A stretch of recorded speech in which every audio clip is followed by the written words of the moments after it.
The centuries roll backward. The dust lifts from the earth, and beneath it, streets of fired brick stretch outward in perfect geometry.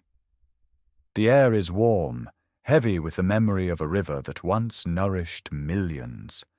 We stand now in the heart of a city that thrived more than 4,000 years ago, along the flood plains of the Indus, where covered drains line every lane, where wells of baked brick rise from courtyards, and where a great civilization once achieved what no other Bronze Age society could match in sheer scale and order.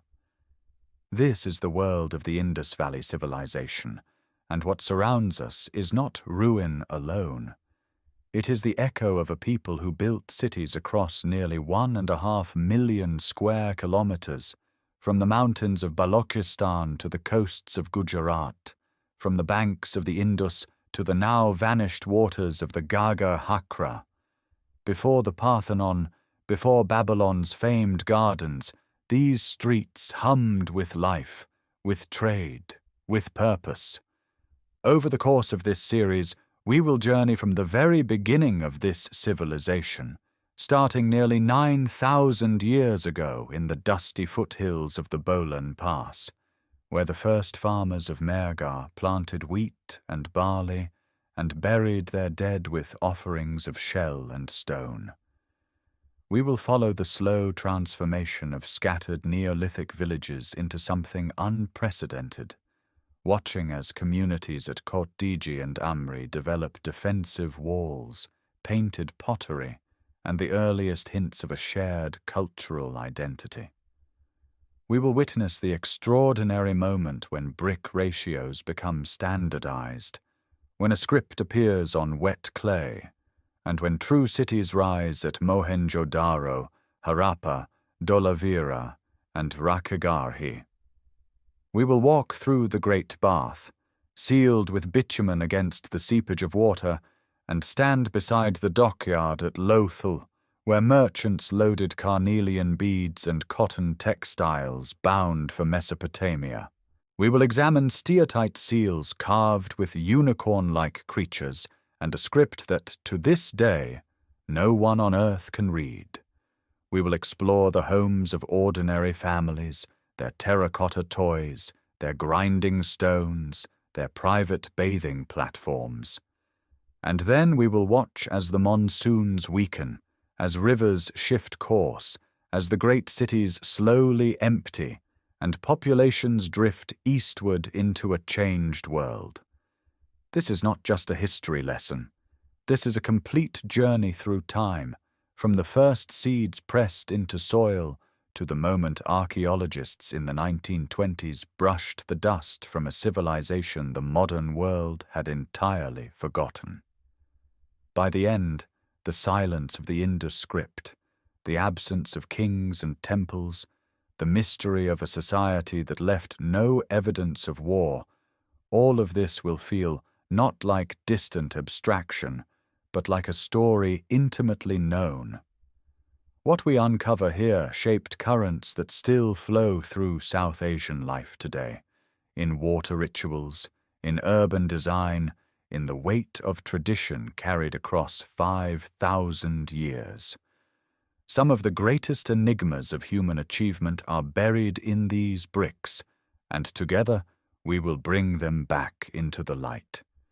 If these complete journeys through ancient civilizations speak to something in you, please subscribe so you do not miss our next exploration. Each week, we bring you the full story of a lost world, told from the ground where it once stood. Now, let us begin our journey. The wind moves through the Bolan Pass, carrying dust that has not changed in 9,000 years. It sweeps down from the highlands of Balochistan, crosses ridges of pale limestone, and settles across a broad alluvial plain where the Kachi stretches flat and sun-scorched toward the Indus lowlands. Here, beneath meters of accumulated earth, lie the remains of one of humanity's earliest experiments in settled life. This is Mehrgar, and its story begins around 7,000 years before the Common Era. The earliest layers reveal small clusters of mud brick structures, rectangular and modest, their walls formed from hand-shaped bricks dried in the open sun. These are not the dwellings of wanderers. They are the homes of people who have chosen to stay. The rooms are narrow, subdivided into storage compartments where charred grains of wheat and barley survive across millennia. Wild species are giving way to cultivated strains. The seeds grow fatter, the husks thinner, generation by generation, as human hands guide the slow transformation of wild grasses into dependable crops. Alongside the granaries, animal bones tell a parallel story. The skeletal remains of goats shift gradually from wild to domestic proportions. Cattle bones appear in increasing numbers. The people of Mehrgar are learning to manage herds, to breed selectively, to keep animals close rather than chase them across open terrain. Hunting persists. Gazelle and deer bones appear in refuse deposits, but the balance is tipping. The landscape itself is being reshaped by this quiet revolution. Stone tools litter the occupation floors. Blades of flint and chert, finely pressure-flaked, serve for cutting grain and scraping hides. Bone awls and needles suggest the working of leather and perhaps woven fibers. Polished stone axes indicate the clearing of scrub vegetation. Every object is functional, unadorned, shaped by necessity rather than display. The dead rest among the living. Burials from this earliest period lie beneath house floors and in dedicated cemetery areas. The bodies flexed on their sides, accompanied by offerings that speak of care and belief. Baskets of grain sit beside the deceased. Shell ornaments, turquoise beads, and bone pendants adorn the bodies. Bitumen-coated baskets hold food for journeys no living person can describe. These are not casual disposals. They are deliberate acts of remembrance, evidence that these early farmers carry complex ideas about death and continuity. One discovery from the later phases of this Neolithic occupation startles even seasoned researchers. 11 teeth recovered from burials dating to approximately 5,500 years before the Common Era show tiny, precise drill holes made with flint-tipped bow drills. This is the earliest known evidence of dentistry anywhere in the world. The holes are smooth, deliberate, functional. Someone in this small farming community possessed the skill and knowledge to intervene in the human body with remarkable precision. No pottery appears in the very earliest levels. Storage relies on woven baskets sealed with bitumen. But as centuries pass, hand-formed clay vessels begin to emerge, crude at first, then increasingly refined. The technology of fire, already understood through cooking and land clearance, extends slowly into the transformation of Earth itself. Mehrgar sits at a crossroads. The Bolan Pass connects the Indus Plains to the Iranian Plateau and the resource-rich highlands of Central Asia. Even in these earliest centuries, fragments of distant materials appear: marine shells from the Arabian Sea coast, turquoise from eastern Iran or beyond. The roots of exchange networks that will one day span continents are already threading through this unassuming settlement. Nothing here suggests grandeur. There are no monuments, no fortifications, no signs of hierarchy preserved in architecture. Yet what unfolds across these layers is something more profound than any single building could represent. A way of life is crystallizing. The knowledge of seed and soil, of animal and season, of fire and clay, accumulates silently in this dusty corner of Balochistan. The plain appears empty. The wind carries only dust. But beneath the surface, the foundations of a civilization are quietly taking root. By 5,500 years before the Common Era, the settlement at Mehrgarh has transformed beyond recognition. What began as clusters of mud brick rooms housing small family groups has expanded into a sprawling village of terraced compounds, their walls thicker now, their rooms more numerous, their purpose more specialized. Kilns stand at the settlement's edge, blackened with repeated firings, and the air carries the sharp mineral scent of heated clay. Mehrgarh has entered its third and fourth periods, and something fundamental has shifted. This is no longer merely a place where people survive. It is a place where people create. The pottery emerging from these kilns marks a revolution in craft. Earlier generations shaped vessels by hand, rough and utilitarian. Now potters work with refined techniques, producing forms of striking symmetry painted with geometric patterns, intersecting lines, repeated chevrons, bands of cross-hatching in dark pigment against buff-colored clay. These are not random decorations. They represent a visual language, a shared aesthetic vocabulary spreading across the region.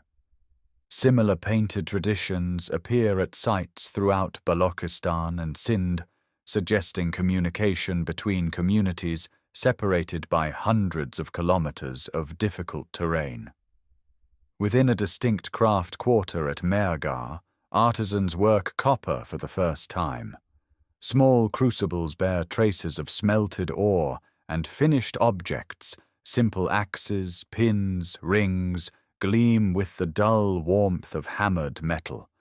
Copper smelting requires sustained temperatures exceeding 1,000 degrees, demanding precise control of airflow and fuel.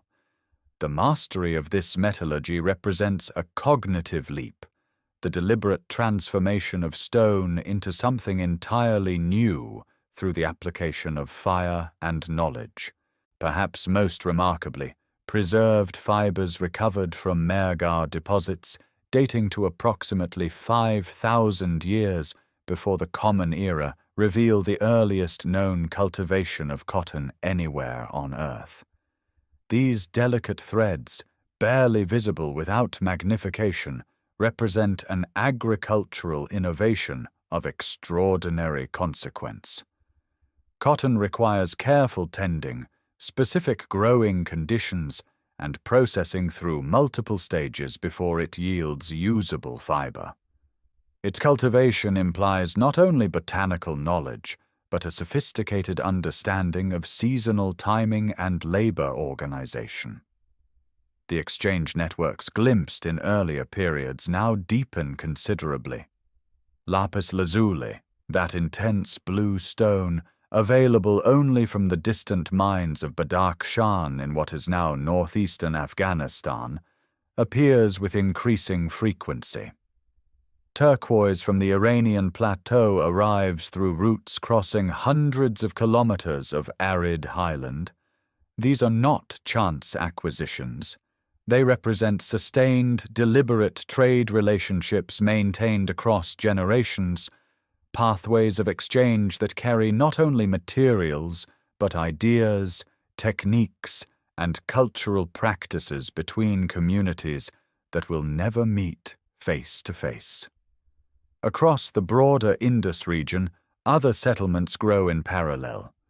Villages multiply along river terraces and seasonal watercourses, each developing local traditions of pottery, architecture, and subsistence.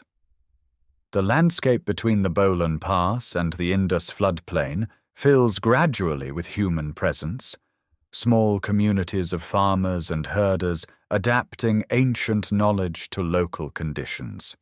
No single center dominates, no authority imposes uniformity. Yet the shared practices of agriculture, ceramic production, and copper working create an invisible web of connection across this vast geography. The dead at Mehrgarh during these centuries receive increasingly elaborate treatment. Grave goods grow more refined, painted vessels, shell ornaments, stone beads of careful manufacture. These offerings suggest a community investing meaning in the passage between life and death, developing ritual practices that honor both the individual and the collective memory of the settlement. 1,000 years pass in these layers. The kilns fire and cool, fire and cool. Cotton grows in irrigated fields. Copper gleams in workshop light. Painted pottery dries in the sun.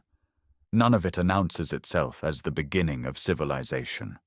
Yet every technique perfected here, every trade route established, every aesthetic choice repeated across generations is quietly building the vocabulary from which an urban world will eventually speak. The vocabulary spreads. By 4,000 years before the Common Era, the techniques born in the Kachi Plain have traveled outward along river valleys and mountain passes, carried by generations of farmers, herders, and traders moving across the vast alluvial lowlands of the Indus system and its tributaries. What emerges is not one culture, but many, distinct communities separated by hundreds of kilometers of floodplain, desert, and coastal marsh, each developing its own ceramic language, its own architectural instincts, its own relationship with the land.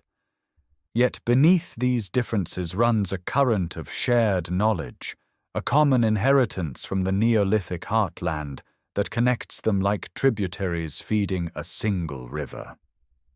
In the rocky ridgeline above the Indus floodplain in northern Sindh, the settlement of Kot Diji rises around 3,500 years before the Common Era. Its most striking feature is a massive defensive wall of limestone rubble, standing several meters high, encircling the upper portion of the site. This is not a simple village boundary. The wall separates an elevated citadel area from a lower habitation zone, an architectural distinction that will echo through Indus urbanism for 1,000 years. Inside, houses of mud brick cluster along narrow lanes. The pottery here is distinctive. Buff-colored vessels painted with bold horizontal bands, fish-scale patterns, and intersecting circles in dark pigment.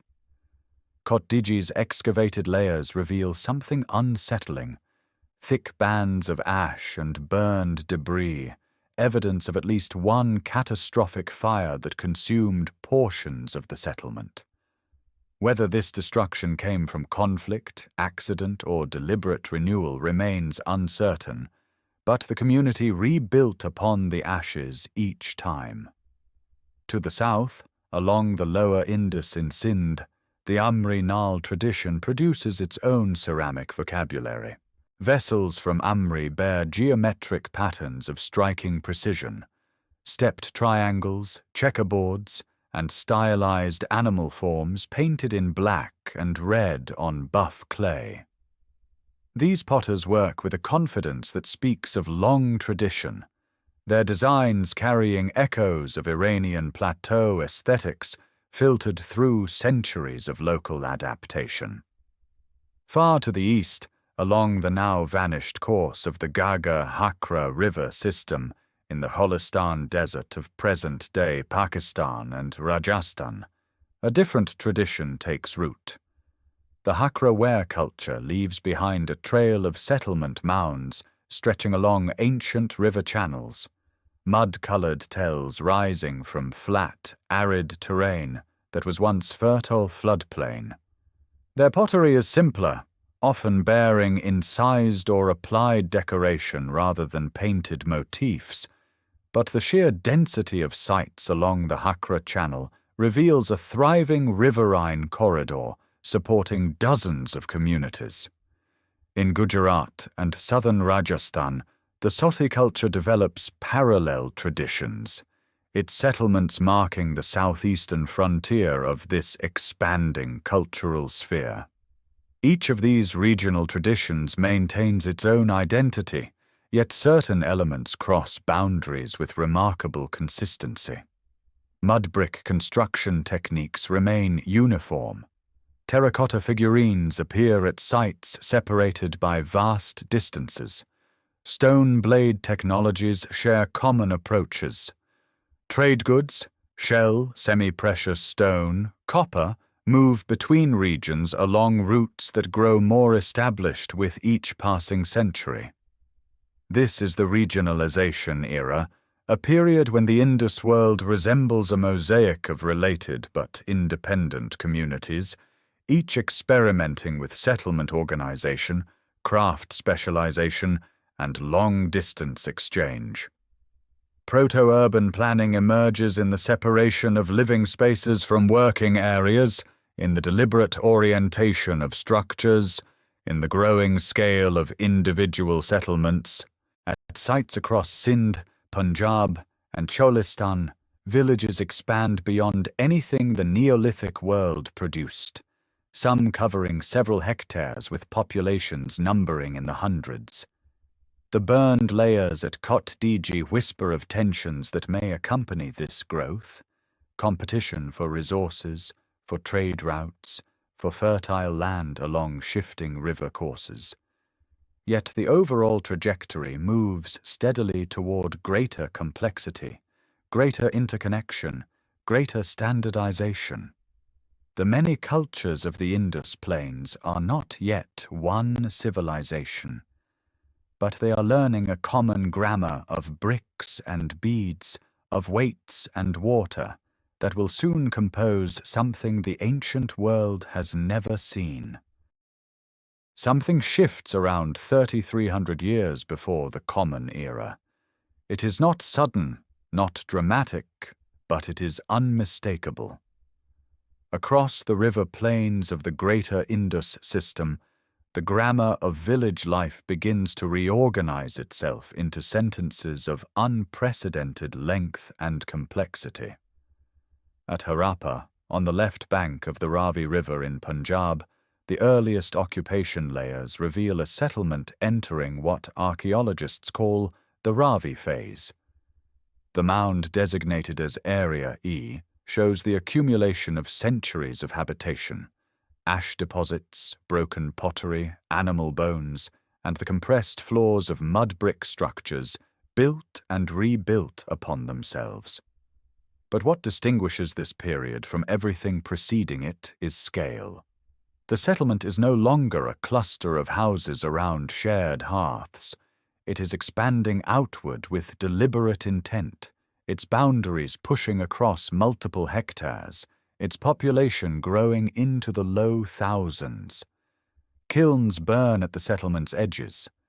Inside wooden molds, wet clay is pressed into bricks, whose proportions follow a ratio that is becoming remarkably consistent. 1 unit of thickness to 2 units of width to 4 units of length. This ratio appears not only at Harappa, but at sites scattered across hundreds of kilometers. The standardization implies something profound. Communication between distant communities has reached a level where technical specifications travel intact across the plains. Potters, builders, and traders are operating within shared systems of knowledge. On pottery sherds from this transitional period, marks begin to appear that are neither decorative nor accidental. Incised before firing, these symbols, short strokes, geometric forms, occasional pictographic elements, represent the earliest traces of what will become the Indus script. They appear on storage vessels and offering pots, suggesting functions tied to ownership, contents, or ritual designation. The signs are few and isolated, nothing approaching the elaborate seal inscriptions of later centuries, but they mark a cognitive threshold, the impulse to encode meaning in permanent visual form. Far to the east, in present-day Haryana, the site of Rakhigarhi is undergoing its own transformation. What begins as a modest settlement during this period grows steadily across multiple mounds, eventually reaching dimensions that rival or exceed Harappa itself. The Gagar-Hakra river system, still flowing with seasonal vigor, sustains dense settlement along its banks. Rakhigarhi sits at a strategic confluence of routes connecting the Indus Plains to the Ganges-Yamuna watershed, and its expansion reflects the intensification of overland exchange networks carrying copper, shell, semi-precious stones, and finished craft goods. Trade routes lengthen and formalize. Lapis lazuli from the mountains of Badakhshan moves through intermediary settlements. Marine shell from the coast of Gujarat travels northward. Copper from Rajasthan's Aravalli range enters workshops where smiths cast tools and ornaments with increasing sophistication. The movement of raw materials across such distances requires not merely contact, but trust, systems of reciprocity, shared standards of value, mechanisms for verifying quantity and quality. The landscape itself is being reshaped. Settlement mounds rise higher as generations build upon the compressed remains of their predecessors. Defensive walls and platforms appear at some sites, not yet the massive fortifications of later centuries, but substantial enough to signal communal labor organized around shared priorities. Streets begin to show alignment. Residential areas separate from craft production zones.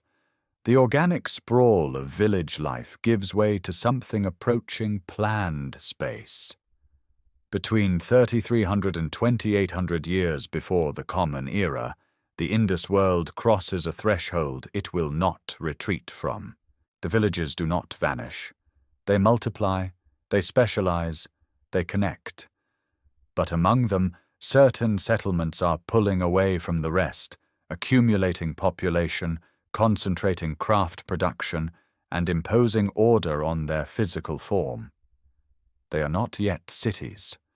The great urban centers of the mature Harappan phase remain centuries away, but the foundations are being laid in fired brick and shared convention, in standardized weights and nascent script, in the quiet consensus of communities choosing complexity over simplicity. The Indus world stands at the edge of something it has been building toward for 4,000 years. The settlement on the Ravi River's ancient floodplain has been growing for 5 centuries, absorbing migrants, accumulating craft knowledge, and expanding outward across a series of elevated mounds.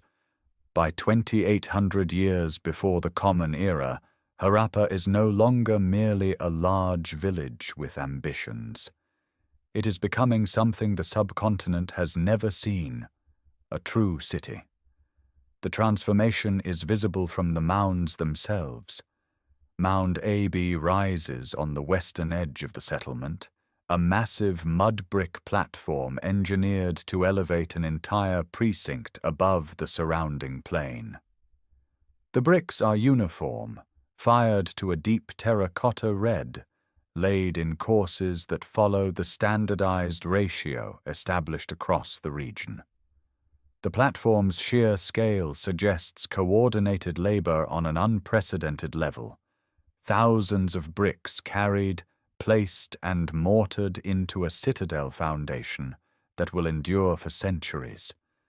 This is not the work of a single household or even a single season.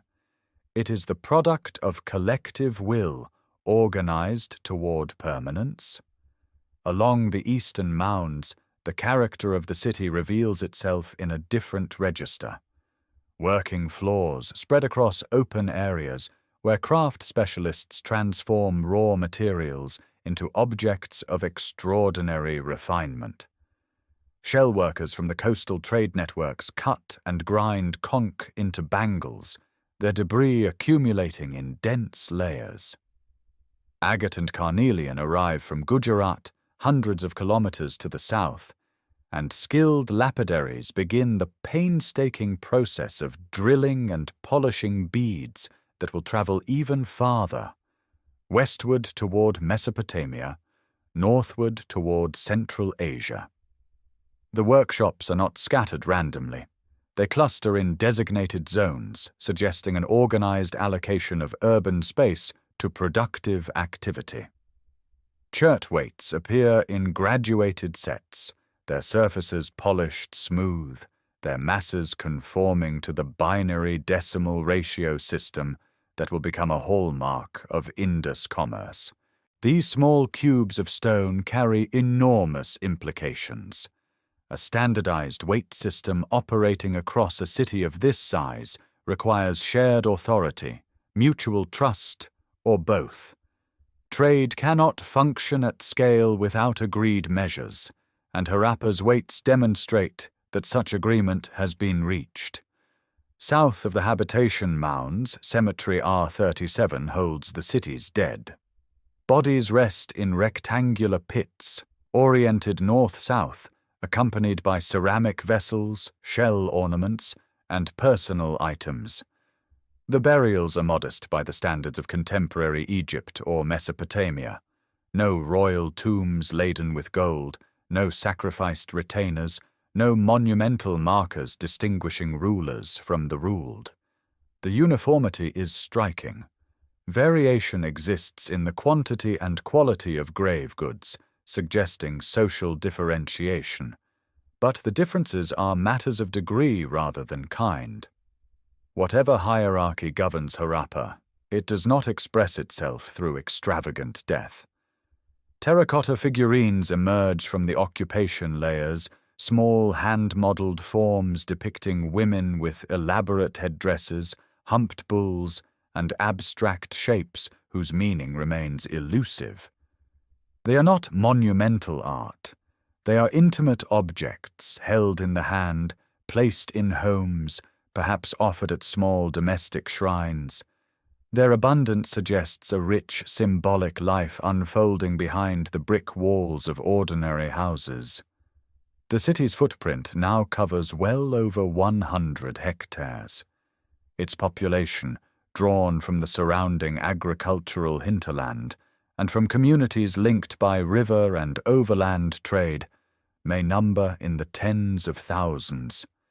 Granary platforms on the northern mounds indicate centralized storage of surplus grain, wheat and barley harvested from the fertile alluvium and gathered into communal reserves. The infrastructure of collective provisioning is taking shape alongside the infrastructure of craft and commerce. Harappa in this period still carries traces of the earlier Kotdiji phase in its lower occupation levels. The older ceramic traditions, the simpler architectural forms. But the city is pulling decisively away from its past. The standardization of materials, the specialization of labor, the formalization of burial practice, and the sheer density of human activity concentrated within its mounds mark a qualitative shift. This is urban life emerging not through conquest or royal decree, but through the slow accumulation of systems, measurement, production, exchange, and ritual that bind a diverse population into a functioning whole. Harappa stands as the first great city of the Indus world, and its pattern will soon be replicated on an astonishing scale. 400 kilometers south of Harappa, where the Indus River spreads across the alluvial plains of Sindh in a slow, silt-laden expanse, a second great city rises around 2,600 years before the Common Era. Mohenjo-Daro emerges not as a colony of Harappa, but as an independent expression of the same civilizational grammar, the same brick ratios, the same weight standards, the same drainage logic applied to a new and formidable landscape. The floodplain here is generous and treacherous in equal measure. Annual inundations deposit rich agricultural soil, but also threaten to swallow anything built too low. The founders of Mohenjo-Daro understand this intimately. They raise their city on massive mud brick platforms, lifting the inhabited surface above the reach of seasonal waters. From above, the city's plan reveals itself with striking clarity. A high citadel mound rises to the west, an artificial elevation constructed from millions of mud bricks, its summit reserved for structures of collective significance, a great granary with ventilated wooden superstructure, assembly halls, and bathing facilities. East of the citadel, separated by a deliberate gap, the lower town extends across an area approaching 250 hectares. Its streets run in approximate cardinal directions, creating a grid of residential blocks that channels wind, manages drainage, and organizes movement with quiet efficiency. Major thoroughfares stretch up to 10 meters wide.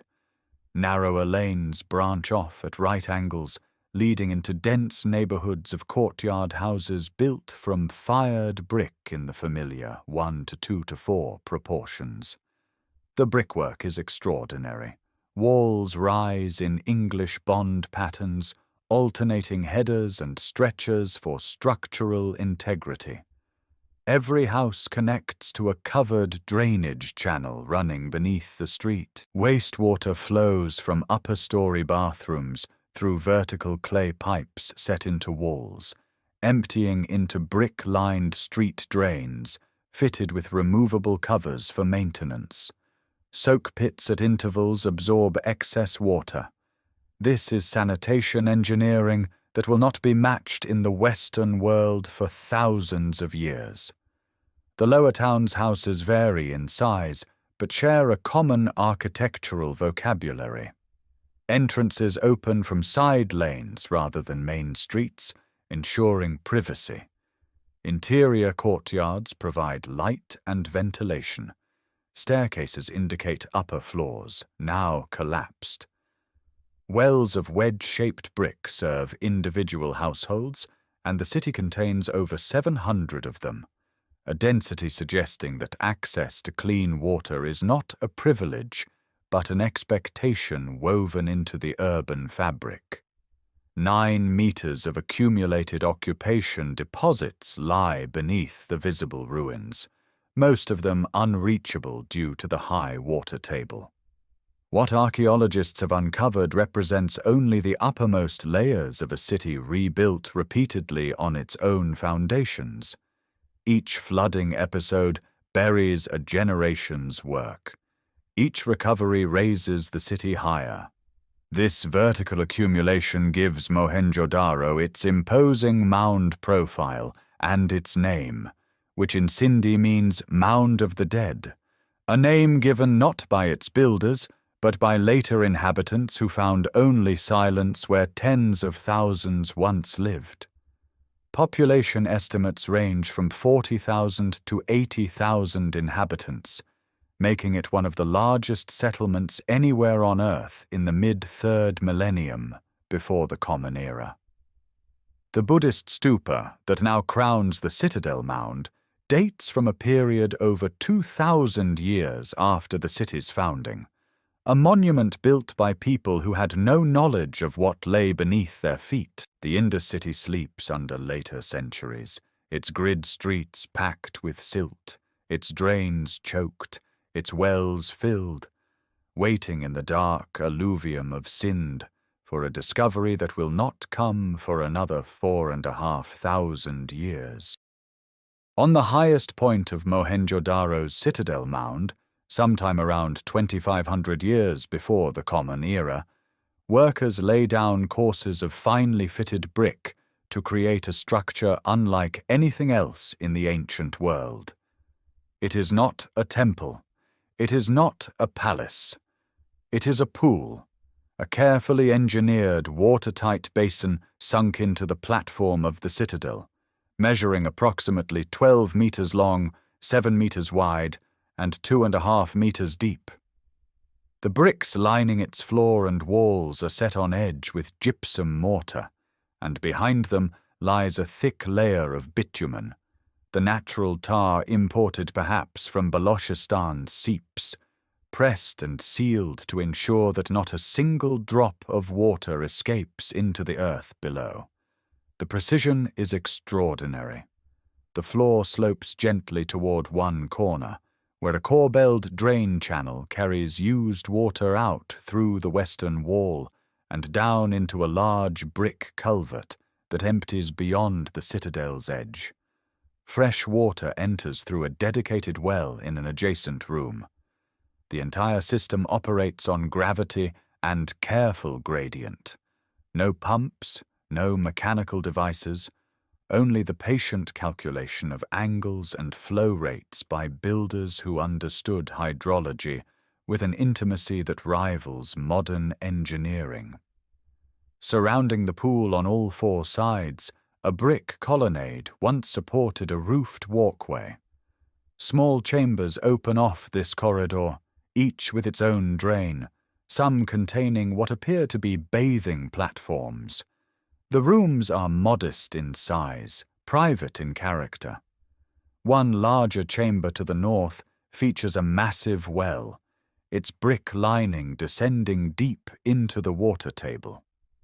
The entire complex sits atop a raised platform of mud brick and timber, deliberately elevated above the surrounding citadel structures.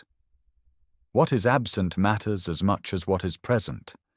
There are no thrones, no inscriptions celebrating rulers, no monumental statuary of gods or kings. The Great Bath, as Sir John Marshall named it during excavations in the 1920s, bears none of the hallmarks of royal authority found in contemporary Egypt or Mesopotamia. No pharaoh's cartouche, no ziggurat stairway ascending toward heaven. Instead, the architecture speaks of collective practice, of water as a medium not for display, but for transformation. The emphasis on cleanliness and drainage that pervades every quarter of Mohenjo-Daro reaches its most concentrated expression here. If the city's household bathrooms and street drains represent a civilization obsessed with the management of water and waste, the Great Bath represents the ideological heart of that obsession, a place where water serves purposes beyond the merely hygienic. The structure's prominent position on the citadel, its careful separation from domestic architecture, and its elaborate waterproofing all suggest ritual significance. Bathing here is not simply washing. It is an act embedded in the social and perhaps spiritual order of the city. This interpretation gains weight when measured against the long arc of South Asian culture. Thousands of years later, ritual bathing remains central to religious practice across the subcontinent. The sacred ghats of Varanasi, the temple tanks of Tamil Nadu, the purification rites described in ancient texts. Whether a direct line of transmission connects the Great Bath to these later traditions remains unproven, but the resonance is difficult to dismiss. The Indus builders created, in fired brick and bitumen, an architecture of purity that speaks across millennia. No comparable structure exists at Harappa, Dholavira, or any other Indus site excavated to date. The Great Bath belongs to Mohenjo-Daro alone, a singular monument in a civilization that otherwise avoided monumental expression. Its waters have long since evaporated, its bitumen cracked and exposed to the Sindh sun, but the empty basin still holds the shape of something sacred, a hollow where meaning once pooled, deep and still. Beyond the singular monument on the citadel, the true engineering genius of the Indus civilization reveals itself in the ordinary infrastructure running beneath every street, beside every house, through every neighborhood. Between 2,500 and 2,300 years before the Common Era, the cities of the Indus floodplain achieve something no other Bronze Age society attempts: a comprehensive, interconnected system of water supply and waste removal serving tens of thousands of residents simultaneously. The drains of Mohenjo-Daro begin at the household level. Inside nearly every excavated dwelling, a brick-paved bathing platform slopes gently toward a narrow channel that passes through the outer wall. Wastewater flows from private bathrooms into smaller side drains built of precisely fitted bricks, sealed with gypsum mortar. These side channels merge into larger covered drains running beneath the center of each lane, constructed from trapezoidal bricks laid with careful gradient to maintain flow. At regular intervals, rectangular sump pits collect sediment, designed to be cleaned by hand. The covers, flat bricks or limestone slabs, can be lifted for maintenance. This is not improvised. It is municipal engineering of extraordinary deliberation. Some houses contain what archaeologists identify as seated latrines, connected by vertical chutes to street-level drains or sealed cesspits. The integration of private sanitation into public infrastructure predates comparable Roman systems by nearly 2,000 years. No contemporary civilization in Egypt or Mesopotamia achieves this degree of household connectivity to a centralized waste network. Water supply depends on wells. Mohenjo-Daro contains over 700 brick-lined wells distributed across its residential blocks, an astonishing density averaging roughly one well for every 3 houses. The wells are cylindrical, constructed from wedge-shaped bricks specially manufactured to form tight curves, sunk deep through accumulated occupation debris into the water table below.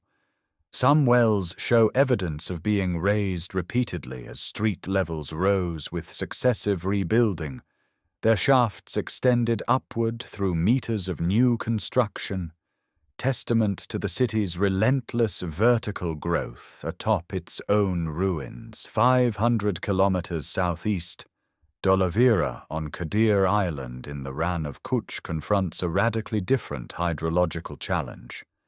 Here, rainfall is seasonal and scarce, rivers flow only during monsoon months.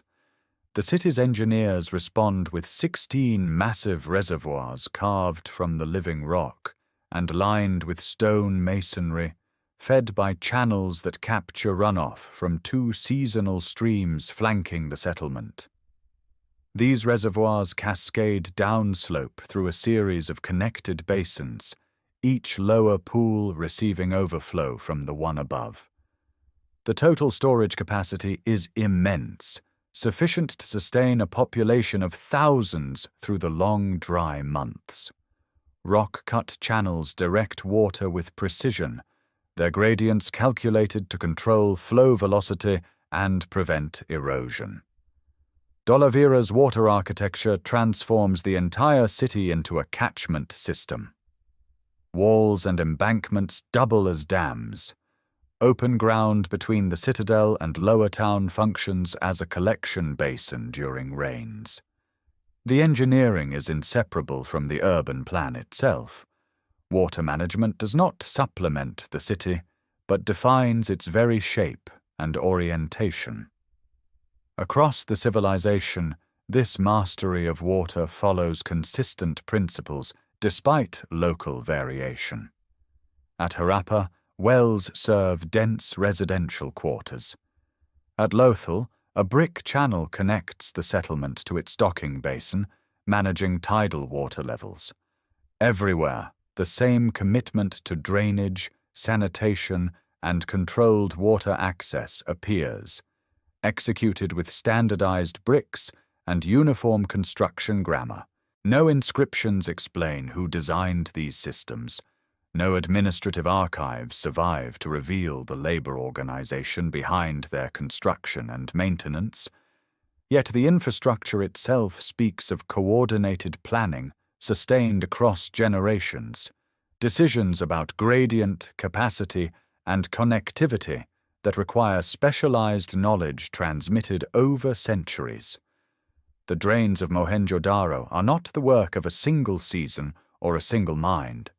They represent accumulated institutional memory, encoded not in text, but in fired brick and calculated slope, flowing silently beneath the feet of a civilization that understood water not merely as resource, but as the very medium through which urban life becomes possible. Far to the southeast, 700 kilometers from Mohenjo-Daro's brick-lined avenues, a different expression of Harappan genius rises from a landscape that seems to defy habitation. Kadir Island sits within the vast white emptiness of the Rann of Kutch in Gujarat, a seasonal salt marsh that floods during monsoon months and bakes into a blinding crystalline plain under the dry season sun. Here, beginning around 2,500 years before the Common Era, builders chose not brick, but stone. Local sandstone and limestone, quarried from the island's own rocky outcrops, form walls of extraordinary thickness and precision. Dholavira is unlike anything else in the Indus world. The city sprawls across 100 hectares, organized into a triple division that no other Harappan settlement replicates so clearly. A fortified citadel occupies the highest ground, its walls built from dressed stone blocks, fitted with remarkable care. Below it lies the middle town, enclosed within its own defensive perimeter, and beyond that stretches the lower town, ringed by yet another circuit of walls and bastions. Each zone possesses its own gateways, its own internal logic. The citadel's walls reach 5 meters in width at their base, reinforced with rectangular bastions at regular intervals. Not the mud-brick ramparts of Kot Diji or Harappa, but solid stone construction that endures millennia of wind erosion and seismic activity. Between the citadel and the middle town lies an open ceremonial ground of striking proportions, a vast rectangular space that appears designed for public gathering or ritual performance. Polished stone pillars, unique in the entire Harappan repertoire, once stood within or near this precinct. Their smooth surfaces suggest deliberate aesthetic intention, a concern with visual formality that complements the monumental gateways flanking the citadel's entrances. Water management at Dholavira reaches perhaps its most ingenious expression anywhere in the Bronze Age world. 16 reservoirs of varying sizes capture and store seasonal rainfall and runoff from 2 channels that bracket the settlement. Rock-cut channels direct water through cascading systems into massive storage tanks carved from the island's bedrock. In a landscape where rain falls intensely for weeks and then vanishes for months, this network transforms scarcity into sufficiency, sustaining a population through the long, dry season. Near one of the northern gateways, excavations led by Ravindra Singh Bisht beginning in 1989 revealed a remarkable artifact, a wooden signboard, long decayed, that once displayed 10 large characters of the Indus script, each approximately 37 centimeters tall, crafted from white gypsum inlay set into a wooden plank. This is the largest known inscription from the entire civilization. Its placement above a gateway suggests public communication, a name, a declaration, an identity meant to be read from a distance. The script remains undeciphered, but the signboard's scale and position speak of civic pride and deliberate display. 7 cultural stages span Dholavira's occupation from roughly 2,900 to 2,100 years before the Common Era, revealing cycles of construction, abandonment, and renewal. The city endures longer than many Harappan centers, adapting to shifting climate and trade patterns. Its recognition as a UNESCO World Heritage Site in 2021 acknowledges what the stone walls have silently proclaimed for 4 millennia, that the Indus civilization's reach extended far beyond the riverine heartland, adapting its urban vision to desert islands and seasonal seas, building permanence from the very rock beneath its feet. South of the desert island, where Dholavira commands its rocky plateau, the coastline of Gujarat curves eastward along the Gulf of Khambhat, where tidal waters push deep into the alluvial lowlands. Here, near the confluence of the Sabarmati and Bhogavo rivers, roughly 2,400 years before the Common Era, a compact Harappan settlement takes shape. Not as a sprawling metropolis like Mohenjo-Daro, but as something more specialized, more deliberately oriented toward the sea. Lothal covers barely 5 hectares, a fraction of the great cities to the northwest. Yet its significance far exceeds its modest footprint. The town plan divides into 2 sectors, an elevated acropolis on the southeastern side and a lower town spreading north and east. Fired bricks in the familiar Harappan ratio bind every wall, every platform, every drain. But the defining feature lies along the eastern edge of the settlement, where a massive rectangular basin stretches 218 meters in length and 37 meters in width, its walls rising to a depth of over 4 meters. Brick-built and carefully engineered with an inlet channel on the southern side and a spillway on the northern end, this structure channels tidal water from the river system, creating what many archaeologists interpret as the earliest known dockyard in the ancient world.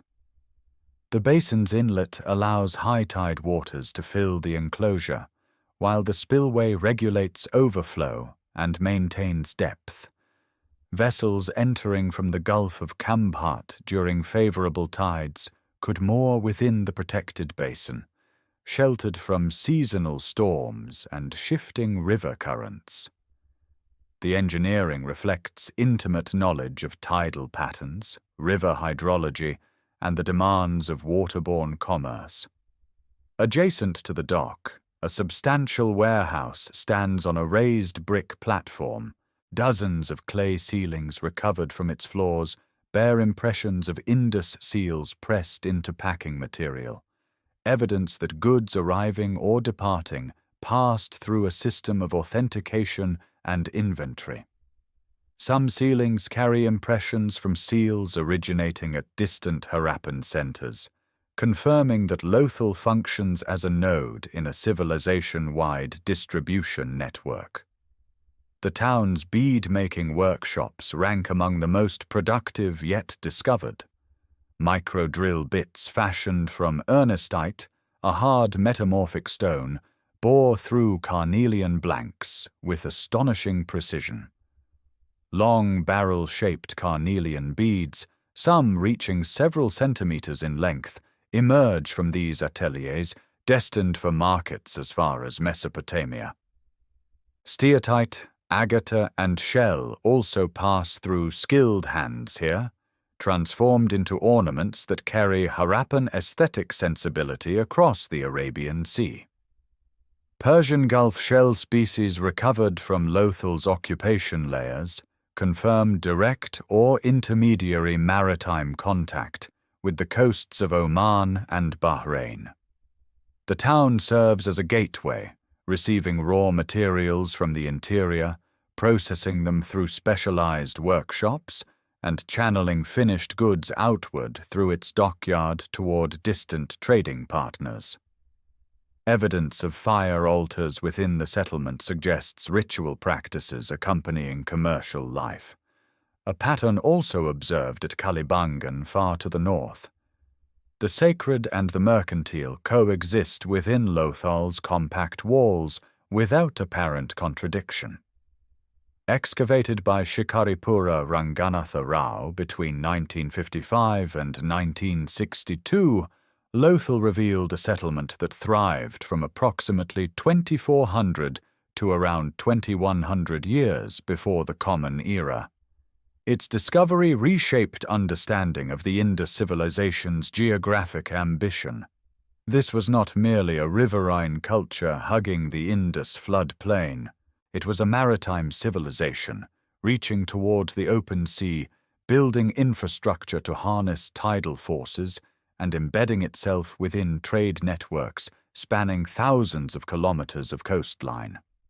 The bricks of Lothal's dockyard walls, still standing in the Gujarat sun, testify to a people who understood that wealth flows not only downriver but across oceans. Among the thousands of objects recovered from Indus sites, none concentrate mystery more densely than the small square tablets of steatite, each barely larger than a modern postage stamp, bearing carved signs that no living person can read. These signs appear across the full span of the mature Harappan period, from roughly 2600 to 1900 years before the Common Era, inscribed with astonishing precision into soft soapstone that was then hardened by firing. A single seal rests in a museum case, its surface catching light along the grooves of 5 or 6 carefully incised characters arranged above the image of a powerful bull or the enigmatic single-horned creature scholars have long called the unicorn. The signs are angular, compact, deliberate. They were not scratched in haste. Someone carved each stroke with the confidence of long practice and shared understanding. Over 4,000 inscribed objects have been catalogued from sites spanning the entire civilization, from Harappa in Punjab to Lothal on the Gujarat coast, from Mohenjo-Daro in Sindh to the distant trading outpost at Shortugai in northern Afghanistan. The script appears not only on steatite seals, but on pottery vessels, miniature copper tablets, terracotta cakes, bone rods, and fragments of ivory. Scholars estimate between 400 and 600 distinct signs, a number too large for an alphabet and too small for a purely logographic system like early Chinese. This count suggests a logosyllabic script, where some signs represent whole words and others represent sounds, though certainty remains elusive. The inscriptions are remarkably brief. The average text runs to just 5 signs. The longest known sequence contains only 26 characters. No bilingual inscription, no Rosetta Stone equivalent, has ever surfaced to anchor decipherment. Iravatham Mahadevan spent decades compiling a concordance of every known sign, cataloguing their positions, frequencies, and combinations with meticulous care. His work revealed patterns. Certain signs cluster at the beginnings of texts, others appear consistently at the end, suggesting grammatical structure. Asko Parpola of the University of Helsinki has argued for decades that the underlying language belongs to the Dravidian family, identifying potential word matches between sign sequences and Old Tamil roots. Others have proposed Proto-Indo-Aryan or language isolate hypotheses. None has achieved scholarly consensus. What deepens the silence is the contrast with contemporary civilizations. In Mesopotamia, cuneiform tablets survive by the hundreds of thousands, recording everything from temple inventories to epic poetry. In Egypt, hieroglyphs cover tomb walls in elaborate biographical narratives. The Indus script offers nothing comparable. No lengthy texts, no narrative passages, no royal decrees. The seals appear to have served administrative and possibly ritual functions, pressed into wet clay to authenticate bundles of trade goods, their cord impressions still visible on the reverse of surviving ceilings. The unicorn motif dominates, appearing on roughly 70% of all seals, always shown in profile beside a strange object, sometimes interpreted as an incense stand or ritual offering vessel. The brevity of the inscriptions has led some scholars, notably Steve Farmer, Richard Sproat, and Michael Witzel, to argue that the Indus signs may not encode language at all, but instead represent non-linguistic symbols, clan markers, or religious icons. This hypothesis, published in 2004, provoked vigorous debate. Defenders of the script's linguistic nature point to the statistical regularities Mahadevan documented, the positional patterning of signs, and the sheer number of distinct symbols as evidence of structured communication beyond mere iconography. The signs themselves possess a strange beauty. Some resemble fish, others jars, still others human figures or intersecting lines. They were carved in mirror image so that their impressions in clay would read correctly, a technique demanding spatial intelligence and practiced skill.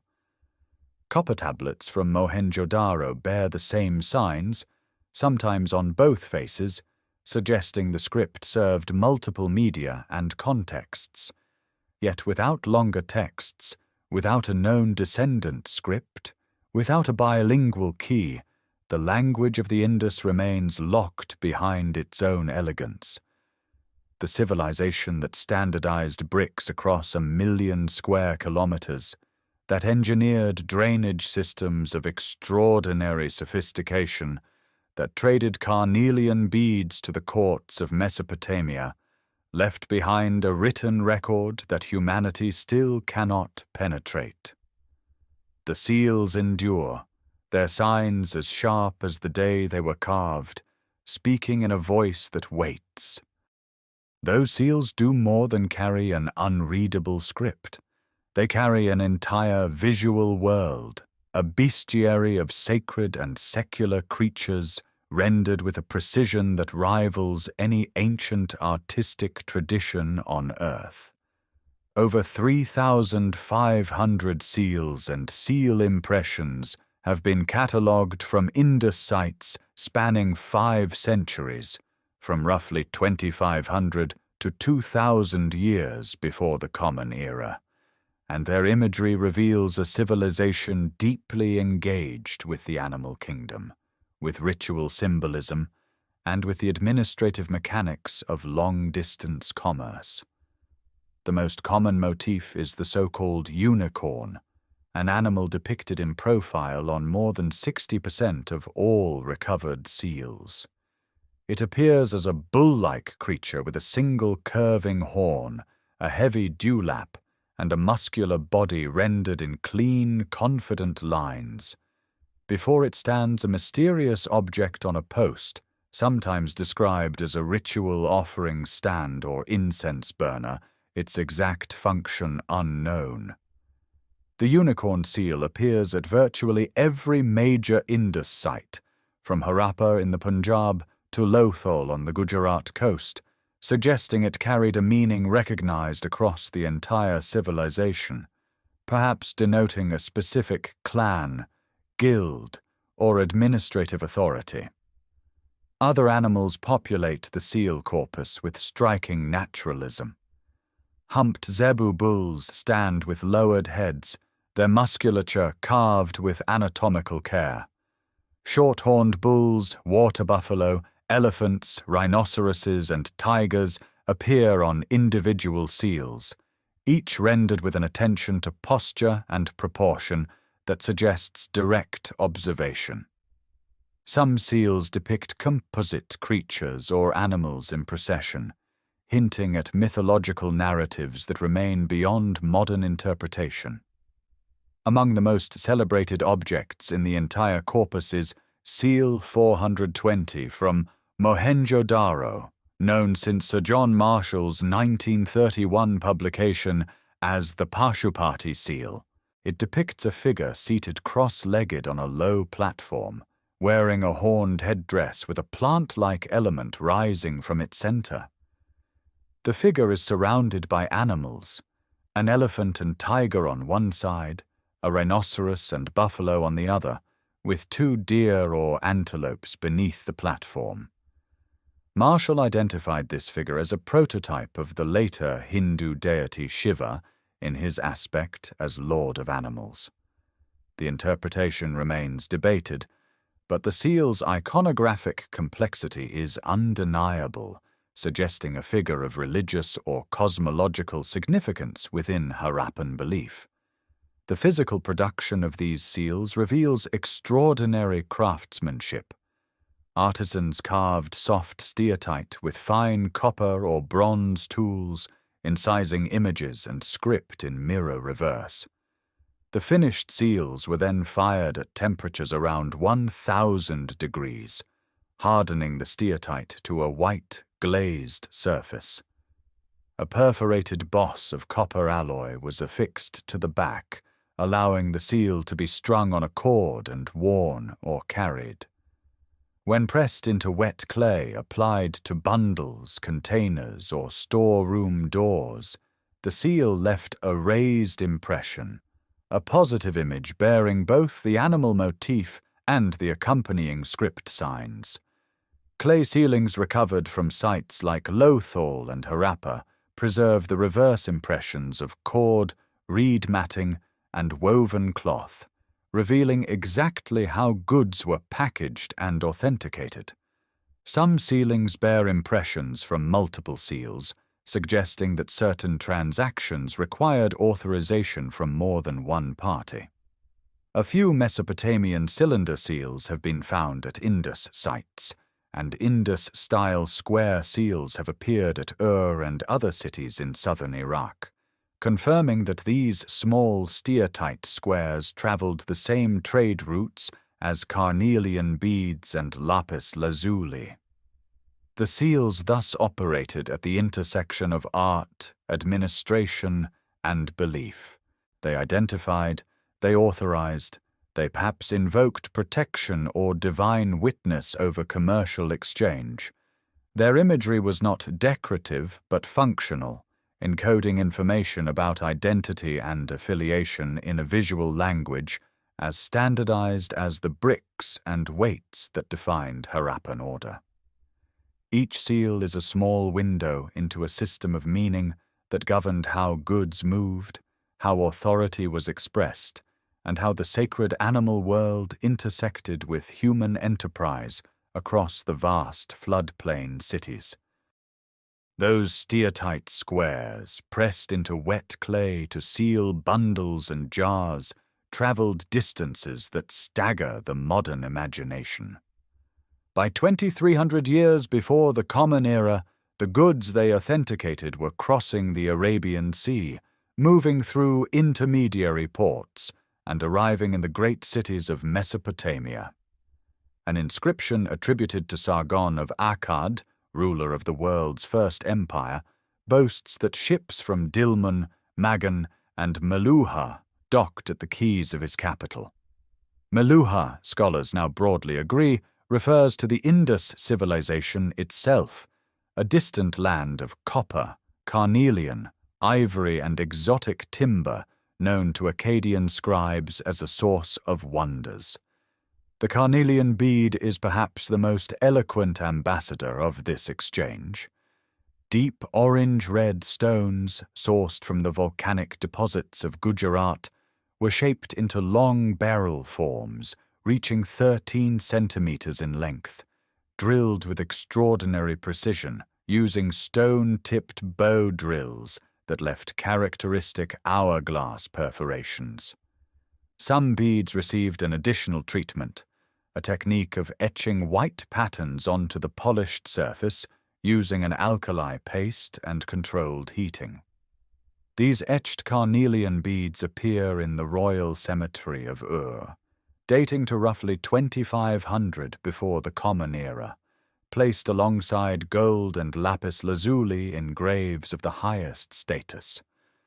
Their presence in Sumerian tombs confirms that Indus craftwork commanded supreme value across the ancient world. Lapis lazuli traveled the opposite direction in origin, but along connected routes. Mined in the mountains of Badakhshan in northeastern Afghanistan, the deep blue stone passed through Indus territory on its way to Mesopotamian workshops. At Shotugai, a small Harappan outpost on the Amu Darya in northern Afghanistan, excavations revealed Indus-style pottery, weights, and a steatite seal bearing the familiar unicorn motif. This remote settlement, over 800 kilometers from the Indus heartland, functioned as a trading colony securing access to lapis lazuli and tin, metals essential for bronze production. Between the Indus ports and Mesopotamian cities lay the intermediary stations of Dilmun and Magan. Dilmun, identified with the island of Bahrain and the adjacent Arabian coast, served as a transshipment hub where goods changed hands between Eastern and Western merchants. Round Persian Gulf seals, distinct from both Indus and Mesopotamian types, appear at Bahrain's Qala'at al-Bahrain alongside Indus materials. Magan, corresponding to modern Oman, supplied copper for its rich deposits and served as another node in this maritime network. Akkadian texts list the goods of Meluhha with precision: gold dust, carnelian, timber, ivory, and a red-colored wood, possibly teak. Indus-type square seals have surfaced at Hur, Kish, Tel Asmar, and other Mesopotamian sites, sometimes alongside round Gulf seals, suggesting that Indus merchants or their agents operated within these foreign cities. Cuneiform tablets from the Ur III dynasty period, around 2100 before the Common Era, reference a Meluhha village near the Sumerian city of Lagash, hinting at a permanent diaspora community of Indus traders settled in southern Iraq. The overland dimension of this network extended northward through Balochistan and the Iranian plateau. Sites like Tepe Yahya and Shari Sokhta in eastern Iran yield Indus artifacts, including cubical chert weights and painted pottery, marking terrestrial corridors that complemented the sea routes. Cotton textiles, among the earliest known anywhere, likely formed a significant export, though fabric rarely survives in the archaeological record. A fragment of cotton cloth preserved by mineralization on a silver vase at Mohenjo-Daro hints at what once filled the bales sealed with those small steatite stamps. This vast commercial web operated without coinage, relying instead on standardized weights and the trust encoded in seal impressions.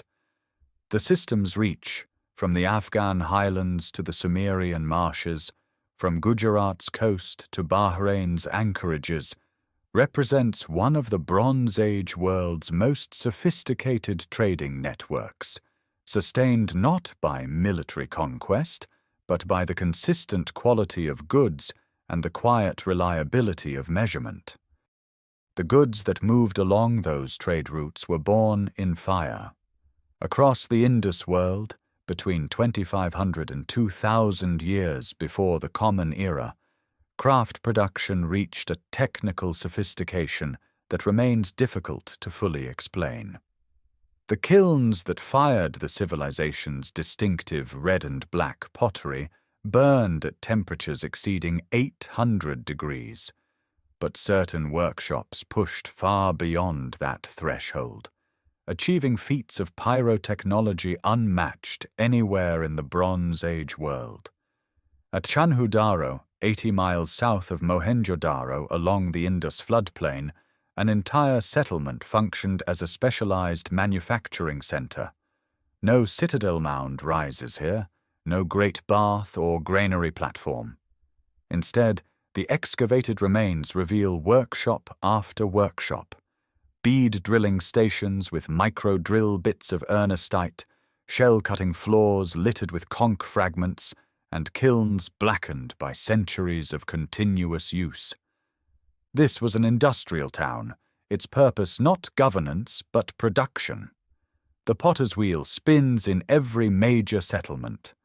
Vessels emerge in standardized forms, storage jars, offering dishes, perforated vessels likely used for straining, and the distinctive pointed base goblets found from Baluchistan to Gujarat. Painted motifs adorn the finer wares, intersecting circles, people leaves, fish, peacocks, and geometric lattice patterns applied in black pigment over red slip. The consistency of these forms across hundreds of sites speaks to shared traditions transmitted through generations of artisans. But the most extraordinary achievement involves stoneware bangles. These dense, vitrified rings, fired at temperatures exceeding 1,000 degrees in carefully controlled reducing atmospheres, represent a technology entirely unique to the Indus civilization. No contemporary culture produced anything comparable. The bangles emerge from the kiln with a glassy, grey-black surface, hard enough to resist scratching by metal tools. Their manufacture required precise temperature control sustained over many hours, a mastery of ceramic chemistry that would not be replicated in South Asia for millennia. Faience production adds another dimension. Small beads, tablets, and ornamental objects in vivid turquoise blue appear across Indus sites, their surfaces glazed through a self-glazing technique where alkaline salts migrate outward during firing. The color, achieved through copper compounds, carries a startling brightness against the earth tones of brick and clay. Then there is the bronze. Lost wax casting, the Sire Perdue method, produced figurines of remarkable expressiveness. The most famous stands barely 10.5 centimeters tall, a young woman, one hand resting on her hip, the other arm laden with bangles from wrist to shoulder. Ernest Mackay recovered her from the ruins of Mohenjo-Daro in 1926. The dancing girl, as she came to be known, stands with a confidence that transcends 4,000 years. Her posture is relaxed, almost defiant. The green patina of oxidized bronze covers a body rendered with naturalistic precision, thin limbs, a tilted head, an expression that suggests personality rather than idealization. She wears no elaborate garment, only those stacked bangles and a small necklace.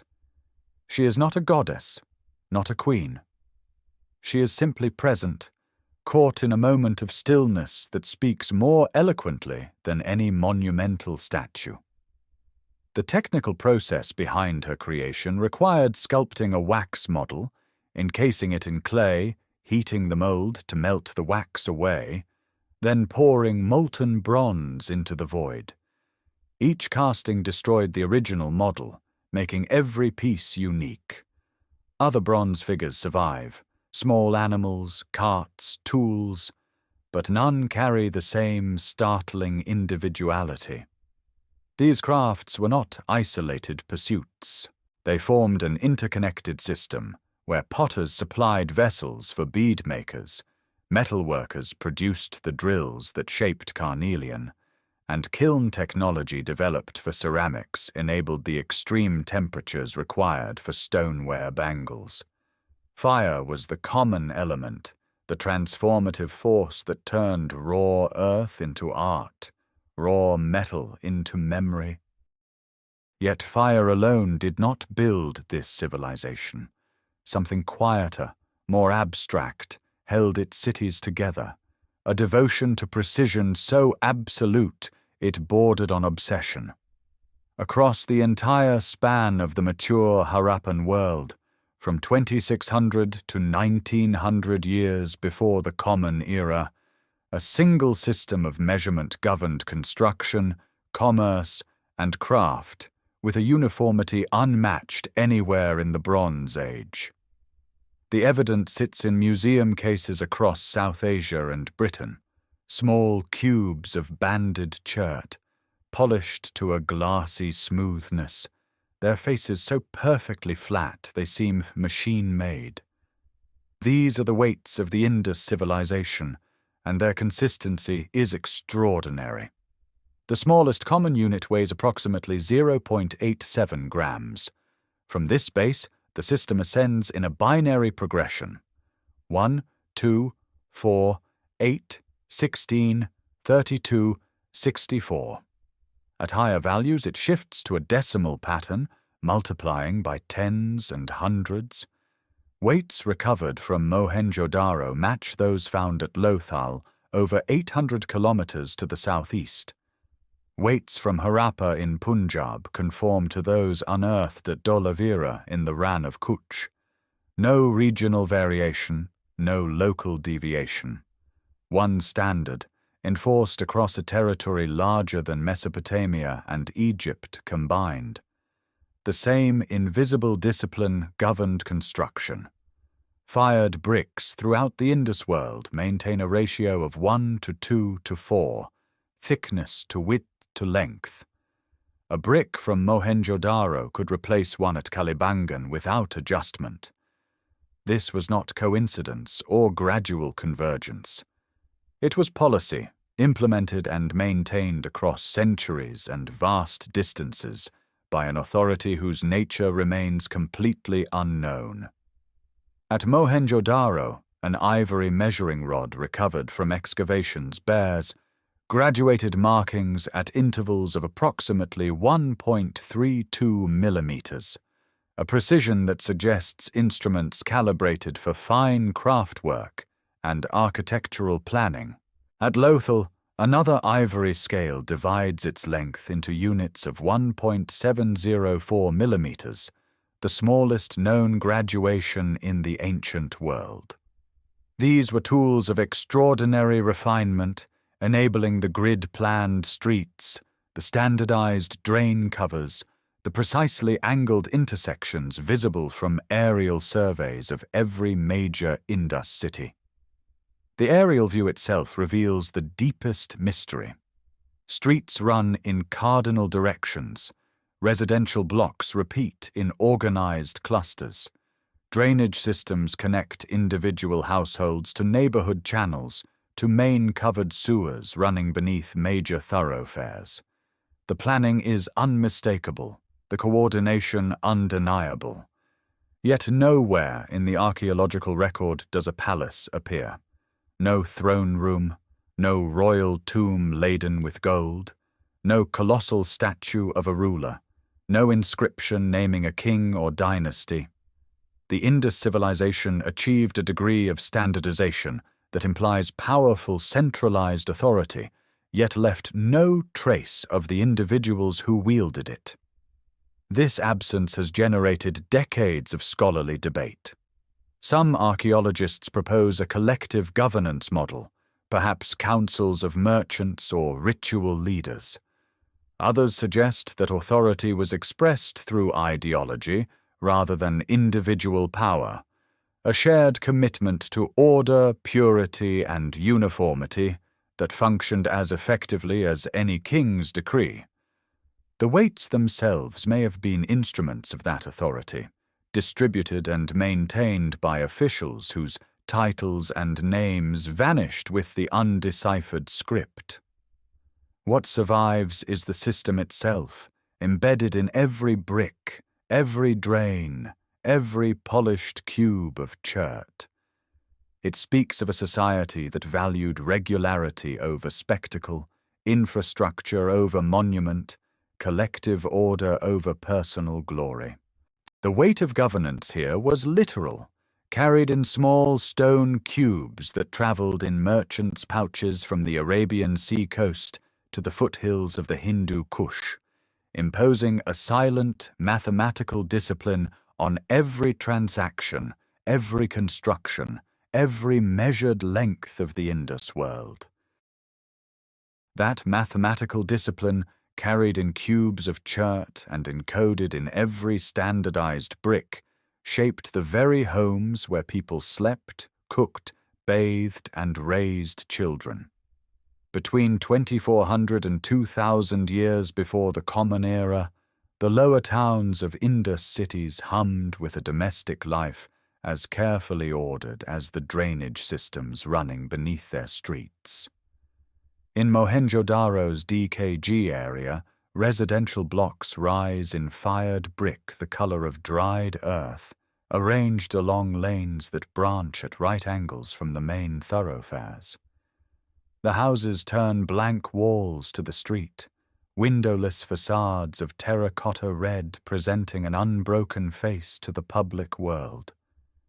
Entry comes through narrow side lanes, through doorways set deliberately away from the main road, offering privacy even in dense urban quarters. Once past the threshold, the architecture opens into central courtyards flooded with light, the true heart of Indus domestic space. These courtyards organize everything. Rooms cluster around them on 3 or 4 sides, their rooflines casting shade across packed earth floors. Cooking hearths sit in corners, blackened by years of fuel, dried dung and brushwood, beside grinding stones worn smooth from processing wheat and barley into flour. Large ceramic storage jars stand against walls, their bellies wide enough to hold grain sufficient for a household through lean months. The courtyard itself serves as workspace, gathering place, and light well, channeling air through the tight urban fabric. Nearly every house of substance possesses its own bathing platform, a raised brick floor, carefully sloped, sealed with fine clay plaster to direct water toward a drainage outlet that connects through the wall to the covered street drain outside. Some homes contain private wells, cylindrical shafts lined with wedge-shaped bricks, sunk deep enough to reach the water table. Mohenjo-Daro alone yields evidence of more than 700 such wells, a density unmatched in the ancient world. The range of house sizes reveals social stratification without proclamation. Single-room dwellings cluster near workshops and industrial areas, their occupants likely laborers or craftspeople. Nearby, multi-room compounds sprawl across generous footprints, their brick staircases climbing to vanished second stories, the stairs themselves the only surviving proof of upper floors long collapsed into dust. Some of these larger homes contain 5, 6, even a dozen rooms arranged around multiple courtyards, their walls thick enough to support substantial upper structures. Among the domestic debris, small objects illuminate the texture of daily existence. Terracotta toy carts with solid wheels and movable axles lie in occupation layers alongside miniature animals, humped bulls, birds, monkeys, shaped by adult hands for children's play. Terracotta figurines of women wearing elaborate fan-shaped headdresses and heavy necklaces appear in household contexts, their purpose debated but their presence constant. Cooking vessels in plain utilitarian ware sit beside finer painted pottery reserved perhaps for serving or storage, the geometric patterns on their surfaces echoing motifs found across hundreds of kilometers of Indus territory. The kitchens yield bones of cattle, sheep, goat, and fish, alongside charred grains of wheat, barley, rice, and millet. Sesame and field peas appear in storage contexts. The diet was varied, the agriculture sophisticated, the food preparation communal enough to leave thick ash deposits in courtyard hearths used over generations. What strikes most forcefully is the consistency. Whether in Mohenjo-Daro or Harappa, Whether in a modest two-room dwelling or a sprawling compound, the same principles govern construction. The same brick ratios, 1 to 2 to 4, shape every wall. The same drainage technology carries waste from private bathrooms to public sewers. The same courtyard logic organizes interior space. This uniformity across social strata suggests not enforced austerity, but shared civic values, a culture where even domestic architecture expressed the collective commitment to sanitation, order, and measured proportion that defined the Indus world, from its grandest public structures to the smallest room where a child played with a clay cart on a brick floor warmed by afternoon sun. Beyond those brick walls and ordered courtyards, the people of the Indus adorned themselves with a brilliance that matched the precision of their cities. The same civilization that standardized drainage and brick ratios lavished extraordinary skill on objects meant to rest against skin. Bangles slipped over wrists, beads strung at throats, fillets bound across foreheads. Personal ornament was not peripheral to this culture. It was central, consuming vast networks of raw material, specialized labor, and technical knowledge that spanned the entire geographic reach of the Harappan world. Along the arid coast of southern Balochistan, at the site of Balakot, workshops processed the thick shells of Turbinella pyrum, the sacred chank, into bangles of luminous white. Artisans sawed cross-sections from the shell's columella, ground them smooth, and polished them to a soft gleam. Similar workshops operated at Nagashwar on the Saurashtra coast of Gujarat, producing bangles in such quantities that broken shell debris accumulated in dense industrial middens. These were not local crafts serving local needs. Finished bangles traveled hundreds of kilometers inland, reaching Mohenjo-Daro and Harappa, linking coastal producers to urban consumers through supply chains of remarkable consistency. Carnelian demanded even greater mastery. Long barrel-shaped beads, some reaching 13 centimeters in length, required weeks of patient drilling with stone-tipped bow drills. The bead held steady while the drill bit advanced fractions of a millimeter at a time. The deep orange-red stone, sourced from the volcanic hills of Gujarat, was first heated to intensify its color, then shaped, perforated, and polished to a glassy finish. These beads were among the most valued luxury goods in the Bronze Age world, exported as far as the royal tombs of Ur in Mesopotamia. Alongside carnelian, agate beads in banded browns and translucent grays, steatite microbeads smaller than grains of rice, and faience ornaments glazed in vivid turquoise blue composed necklaces of astonishing complexity. Gold, though rare in Indus contexts, appears with quiet power. At the small site of Aladino near Karachi, excavators uncovered a hoard that included gold fillets, beads, and other ornaments, one of the few concentrations of precious metal found anywhere in the civilization. The restraint is itself remarkable. Unlike contemporary Egypt or Mesopotamia, where royal burials blazed with gold, the Indus world seems to have channeled its aesthetic ambitions into semi-precious stone and shell rather than hoarded metal wealth.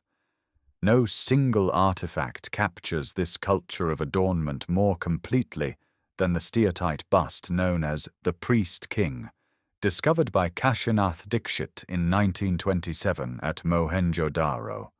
Standing just 17.5 centimeters tall, the figure wears a robe draped over the left shoulder, its surface carved with a trefoil pattern originally filled with red pigment.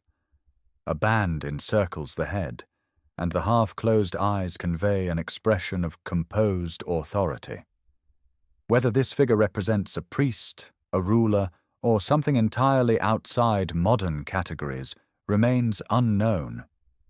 Yet the care lavished on depicting textile pattern and personal ornament reveals how deeply appearance and identity intertwined in the Indus world. Across 1,500 known settlements, from coastal shell-cutting stations to inland bead drilling workshops, the production of personal adornment wove together geology, trade, technology, and aesthetics into a single continuous fabric. The carnelian came from Gujarat, the lapis lazuli from distant Badakhshan, the gold perhaps from southern India, the shells from the Arabian sea coast. Each bead and bangle carried within it the geography of an entire civilization, transformed by fire and patience into something small enough to rest in a human palm, beautiful enough to endure 5,000 years beneath the earth. Those beads and bangles, shaped with such devotion, adorned bodies that moved through a spiritual landscape unlike any other in the ancient world. Across the Indus civilization from 2600 to 1900 years before the Common Era, religious life left its traces not in towering ziggurats or columned temples, but in quieter, stranger forms.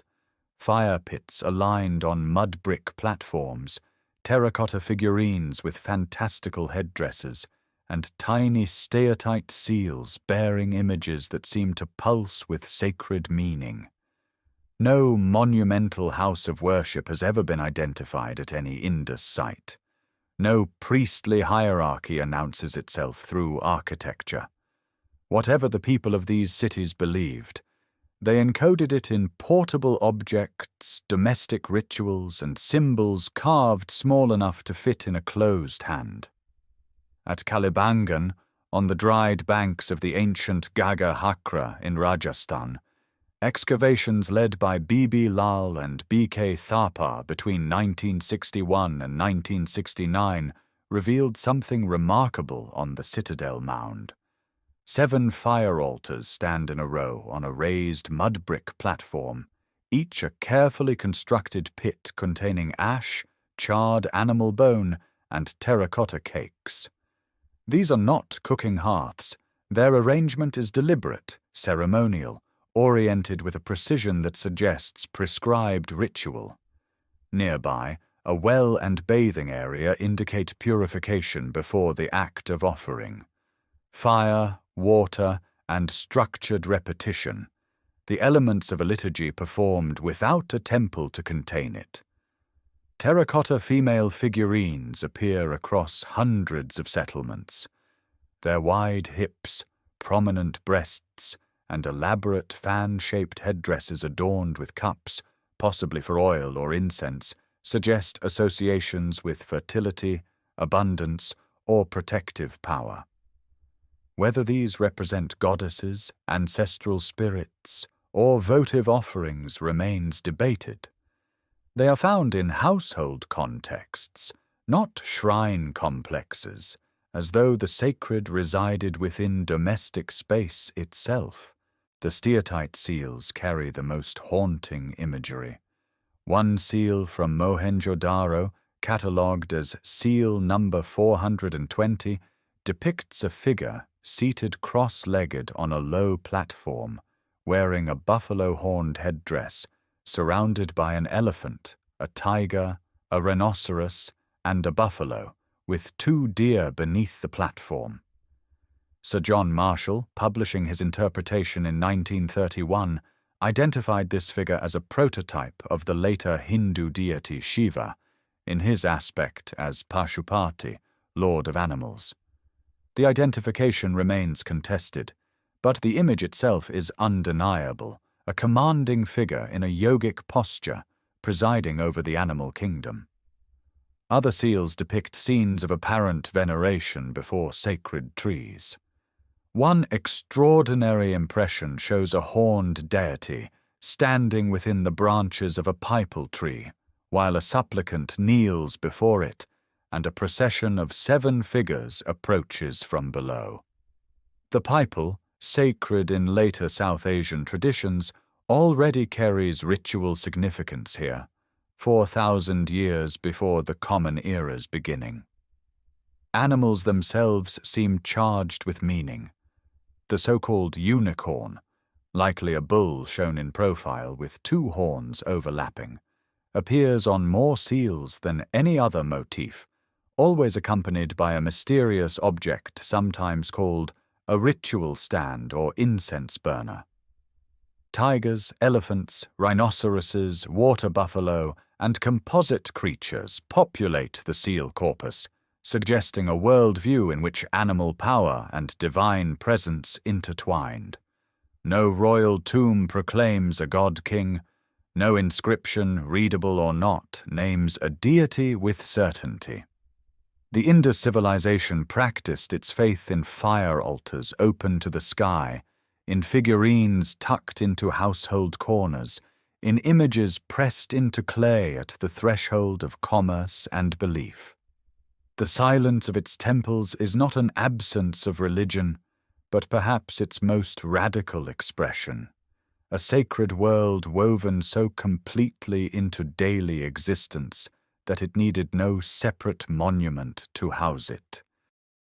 That sacred world, woven into hearth and seal and open-air altar, begins to fray around 2,200 years before the Common Era. Not through conquest or catastrophe, but through something far more implacable, the slow withdrawal of rain. Paleoclimate records extracted from ocean sediment cores in the Arabian Sea and stalagmite formations in caves across Oman and Rajasthan tell a consistent story. The Indian summer monsoon, the great atmospheric engine that had sustained agriculture across the Indus Basin for millennia, weakens measurably after 2200 before the Common Era. Rainfall diminishes. The wet seasons shorten. Lakes that once filled the Thar Desert margins begin to shrink, leaving behind salt crusts and desiccated shorelines. A geological study led by Liviu Gheosan, published in 2012, traces how reduced monsoon intensity transformed the hydrological landscape of the entire northwestern subcontinent, slowly starving the rivers that fed the civilization's greatest cities. The Ghaggar-Hakra river system suffers most. This network of channels flowing through modern Rajasthan, Haryana, and Cholistan once sustained over 100 Harappan settlements along its banks. Satellite imagery reveals its ancient course as a wide, pale scar across the desert floor, a ghost river. As monsoon rainfall declines, the Ghaggar-Hakra's tributaries lose volume. Seasonal flows become intermittent, then cease entirely along the lower reaches. One by one, settlements along its banks contract. Villages that thrived for centuries are abandoned, their mud brick walls dissolving back into the dust of the Cholistan desert. Mohenjo-Daro faces a different, but equally relentless threat. Situated on the Indus floodplain in Sindh, the city endures repeated catastrophic flooding. Excavation reveals thick layers of alluvial silt deposited between occupation levels, evidence that the city is rebuilt at least 7 times over its history, each reconstruction raising the ground level above the last flood mark. Tectonic activity along the boundary of the Indian plate may periodically uplift land downstream, creating temporary dams that cause the Indus to back up and inundate the city. Each rebuilding demands enormous labor and resources. Each flood deposits meters of sterile silt over streets, drains, and homes. The paradox is devastating. Along the Ghaggar-Hakra, there is too little water. At Mohenjo-Daro, there is too much. The civilization that mastered hydraulic engineering, that built the world's first urban drainage systems, lined its wells with precision-cut brick, carved 16 reservoirs from living rock at Dolavira, finds itself caught between drought and deluge. The effects ripple outward.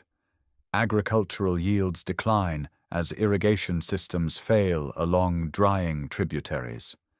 The surplus grain that once filled the great granaries diminishes. Trade networks that connected the Indus to Mesopotamia, to Dilmun, to the lapis lazuli mines of Badakhshan begin to contract. Fewer seals are carved. Fewer long-barrel carnelian beads are drilled. The standardized weights that once governed exchange across 1,500 kilometers appear less frequently in the archaeological record. Yet this is no sudden collapse. The cities do not burn.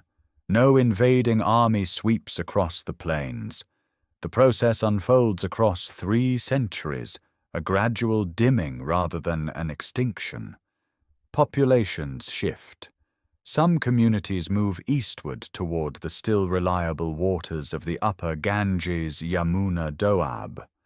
Others drift south into Gujarat, where coastal resources offer alternatives to rain-fed agriculture. The great urban experiment that began around 2600 before the Common Era enters its twilight not with a final battle, but with the quiet retreat of monsoon clouds from a summer sky, the slow silence of a riverbed turning to sand. That sand-choked silence spreads across the Indus floodplain after 1900 before the Common Era, and what remains in the archaeological record is not ruin, but resignation. The great cities do not fall, they simply forget how to be cities. At Mohenjo-Daro, the transformation is visible in the brickwork itself. Where once every wall followed the precise 1:2:4 ratio that had governed construction for 7 centuries, crude partitions now slice through formerly spacious courtyard houses. Rough stones and reused broken bricks subdivide rooms that once sheltered single families into cramped quarters for multiple occupants. The careful distinction between residential blocks and public thoroughfares dissolves. Walls rise across streets that had channeled foot traffic for generations.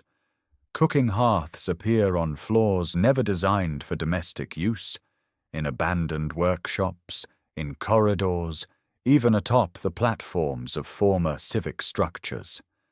The covered drains that carried wastewater from private bathrooms into municipal channels fall into disrepair, their brick linings crumbling, their outflows clogged with debris that no municipal authority clears.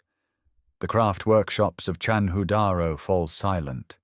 The long carnelian bead drills, those extraordinary tools requiring weeks of patient boring to produce a single ornamental stone, vanish from production floors. Steatite seal carving ceases. The Indus script, those 400 to 600 signs that once marked ownership and identity across a territory stretching from Shortugai to Lothal, disappears from the material record. Whatever administrative or ritual function the seals served, that function no longer operates. No new inscriptions are carved after roughly 1900 before the Common Era. At Harappa, a different kind of transformation unfolds. The cemetery R37 tradition, with its careful extended burials and personal grave goods, gives way to the cemetery H culture beginning around 1900 before the Common Era. Here the dead are cremated, their remains placed in large painted burial urns decorated with striking new motifs, peacocks with hollow bodies filled with smaller figures, stars, intersecting circles, and stylized people leaves. These painted urns, stacked in pits dug into the earlier occupation layers, represent not invaders, but inheritors, communities maintaining altered traditions on the bones of the old city. For decades, a different narrative dominated scholarly understanding. Scattered skeletal remains found in Mohenjo-Daro's upper levels, bodies sprawled in lanes and houses, were interpreted as evidence of massacre, attributed to invading Aryan warriors sweeping down from Central Asia. This dramatic reading persisted until 1964, when the American archaeologist George Dales systematically re-examined the evidence. The skeletons belonged to different stratigraphic levels, deposited across centuries rather than in a single violent event.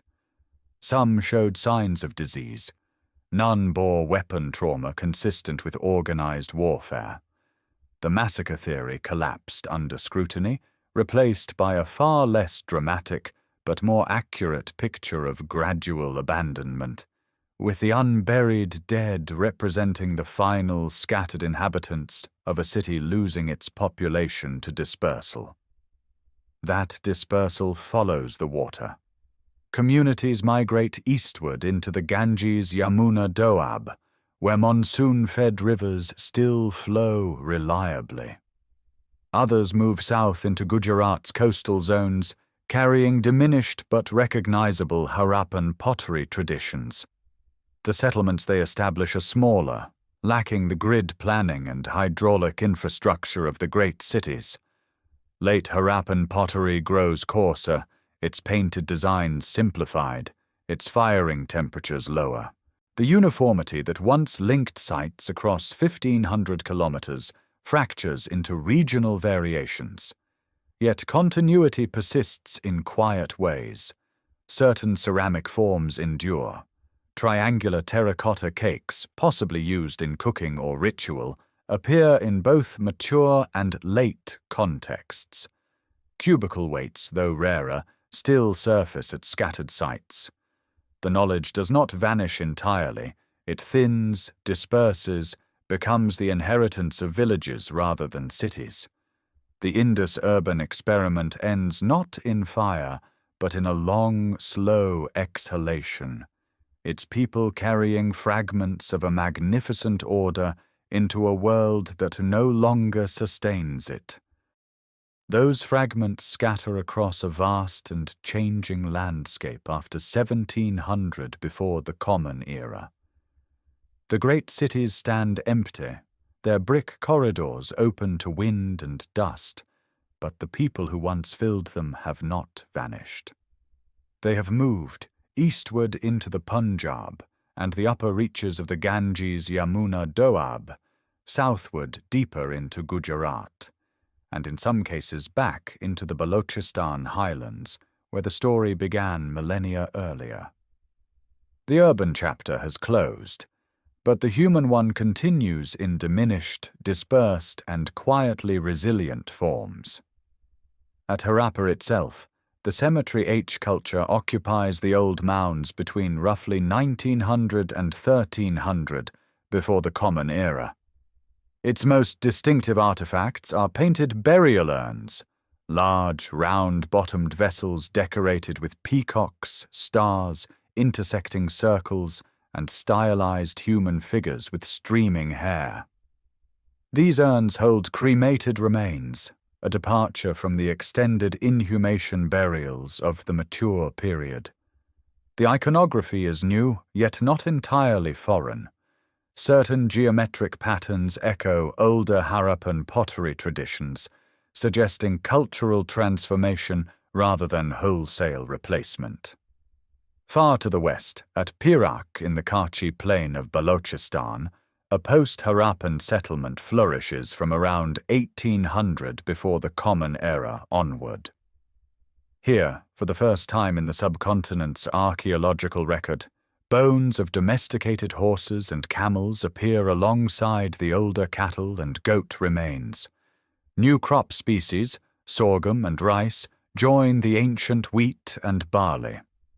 Perak represents a world in transition, absorbing influences from Central Asia and the Iranian plateau, while retaining local building techniques in mud brick. Across the dried Ganga-Hakra basin and into the Ganges-Yamuna interfluve, a different ceramic tradition emerges. The ochre-colored pottery culture, named for its distinctive orange-hued, poorly fired vessels, occupies sites scattered through what is now Haryana, Uttar Pradesh, and Rajasthan. These settlements are small, their material culture modest.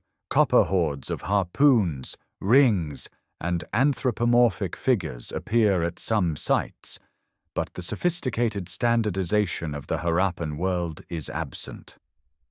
Whether these communities descend directly from displaced Harappan populations or represent parallel indigenous developments remains debated, but their geographic position marks the cultural center of gravity, shifting decisively eastward.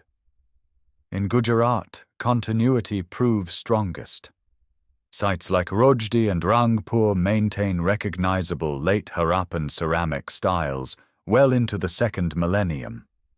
Bead-making workshops persist, producing carnelian and agate ornaments using techniques perfected centuries earlier in the mature phase.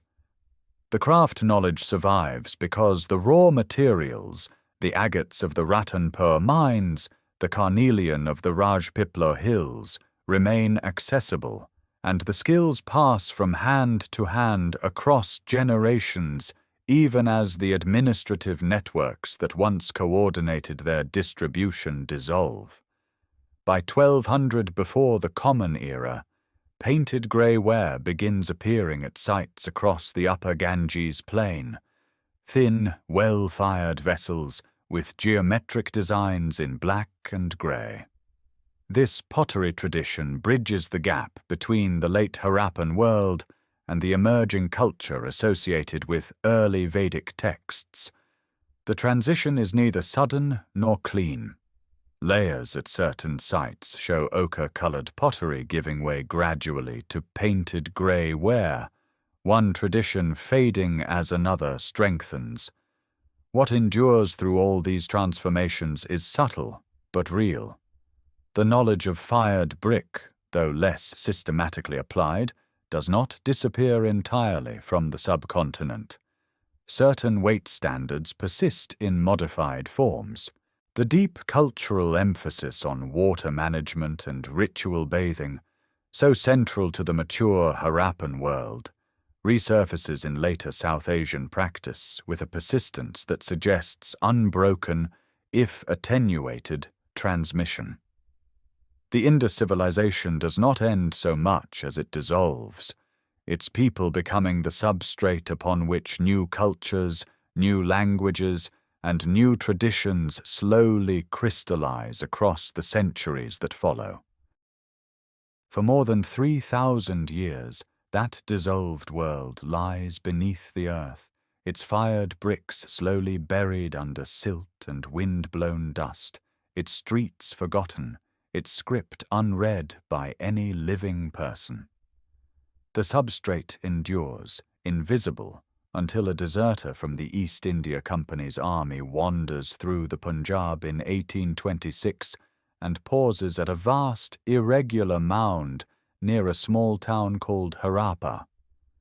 Charles Masson, traveling under a false name, records the crumbling ruins and a ruined brick castle with high walls and towers.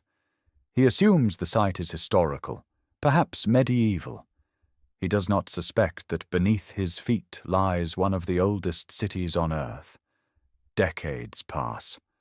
Alexander Cunningham, the first Director General of the Archaeological Survey of India, visits Harappa in 1853 and again in 1873. He collects a strange seal bearing an unknown animal and unfamiliar characters, publishing a drawing of it without grasping its significance. He believes the mound is Buddhist in origin. Meanwhile, something far more destructive unfolds. Engineers constructing the Lahore to Multan railway line in the 1850s discover that Harappa's ancient bricks make excellent ballast.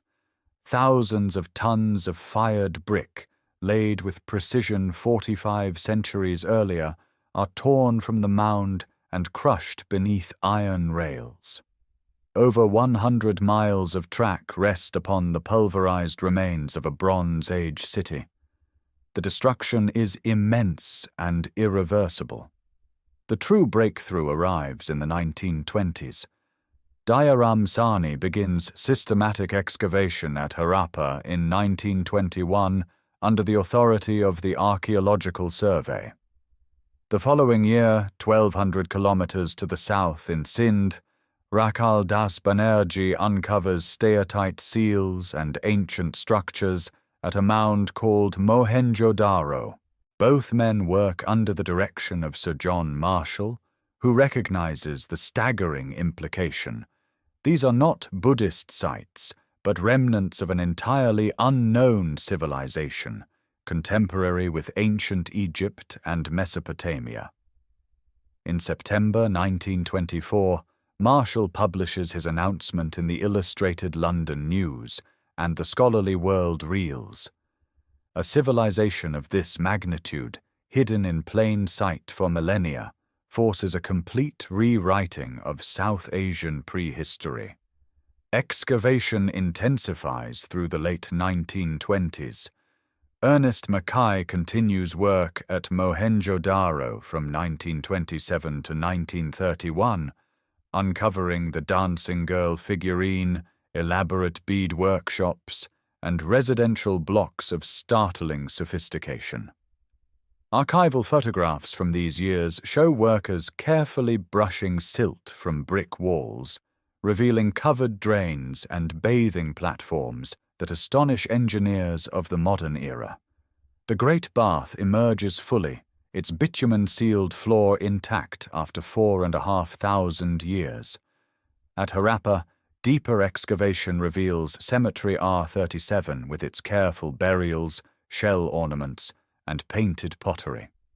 The Citadel Mound yields massive mud brick platforms and working floors littered with craft debris. Each season brings new seals, new weights, new questions. The script appears on thousands of objects, yet no bilingual inscription exists to unlock it. The final major pre-independence campaign comes in 1947, when Mortimer Wheeler conducts a brief but influential season at Mohenjo-Daro. His stratigraphic methods bring new rigor to the site's complex layering. He identifies what he interprets as defensive fortifications and, controversially, evidence of a final massacre, scattered skeletons in the upper levels that he attributes to invading forces. This interpretation will later be challenged and largely dismantled, but it shapes public imagination for decades. Wheeler's excavation is the last unified archaeological effort before the partition of British India divides the Indus heartland between two new nations, splitting the civilization's sites across a political border that complicates research for generations to come. Partition cleaves the Indus heartland in 1947, and the civilization's greatest sites fall on opposite sides of a new and volatile border. Mohenjo-Daro and Chanhu-Daro lie in Pakistan. Lothal, Dholavira, and Kalibangan remain in India. For decades, this political fracture complicates collaborative research, yet both nations press forward independently. In Pakistan, the Department of Archaeology continues conservation at Mohenjo-Daro, battling the relentless rise of saline groundwater that eats into fired brick from below. In India, a new generation of archaeologists fans out across Gujarat, Rajasthan, and Haryana, revealing the civilization's true geographic scale. The 1950s and 60s bring landmark discoveries. S.R. Rao excavates Lothal between 1955 and 1962, uncovering its dockyard and bead factory. B.B. Lal and B.K. Thapa dig at Kalibangan, revealing its ploughed field and fire altars. By the 1970s, surveys along the dried Gaga-Hakra Channel identify hundreds of previously unknown settlements, pushing the count of catalogued sites past 1,000. The civilization is no longer two cities. It is a network of over 1,500 sites spanning from Shortugai in northern Afghanistan to Daimabad in Maharashtra. In 1980, the United Nations Educational, Scientific and Cultural Organization inscribes Mohenjo-Daro as a World Heritage Site, recognizing its universal significance. D'Oliveira follows in 2021. These designations bring international attention and conservation funding, yet Mohenjo-Daro continues to deteriorate. Monsoon rains, salt crystallization, and inadequate drainage threaten the very bricks that have survived 4.5 millennia. Meanwhile, the Indus script remains stubbornly silent. Over 4,000 inscribed objects have been catalogued, bearing between 400 and 600 distinct signs. Scholars like Iravatham Mahadevan compile exhaustive concordances. Askoparpola proposes a Dravidian linguistic framework. Others argue the signs represent a non-linguistic symbol system.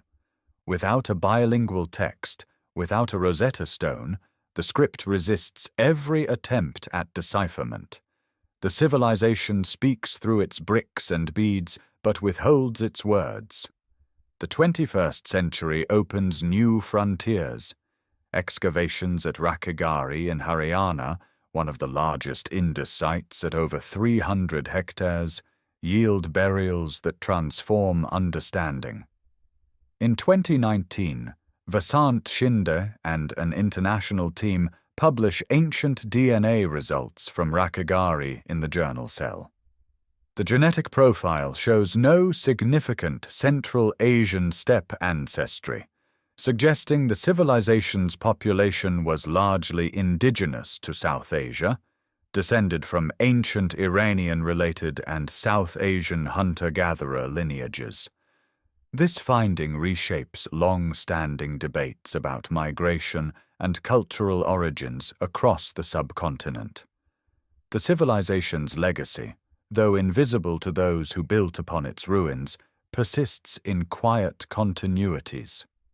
The cubical weight system echoes in later South Asian measurement traditions. The emphasis on water management and ritual bathing reverberates through millennia, from the stepped tanks of later Indian temples to the sacred ghats along the Ganges. People leaf motifs from Indus pottery reappear in Buddhist and Hindu art. The grid-planned city, born on the Indus floodplain, resurfaces in Mauryan and later urban design. Even the humble fired brick, standardized in that ancient ratio of 1 to 2 to 4, remains a building material across the subcontinent today. Yet the deepest mystery endures. No king's name survives, no conquest is recorded, no monumental tomb proclaims individual glory. This civilization, the largest of the Bronze Age world, left behind an archaeology of collective order rather than personal power, of drains rather than thrones, of weights rather than weapons. Its silence is not emptiness. It is a different kind of statement, one that modern archaeology is still learning to hear, still sifting through brick dust and bead fragments and the faint traces of a script that may one day, at last, speak. Thank you for journeying through the complete story of this extraordinary civilization. If these lost cities have stirred something in your imagination, consider subscribing so you never miss a new exploration into the ancient world.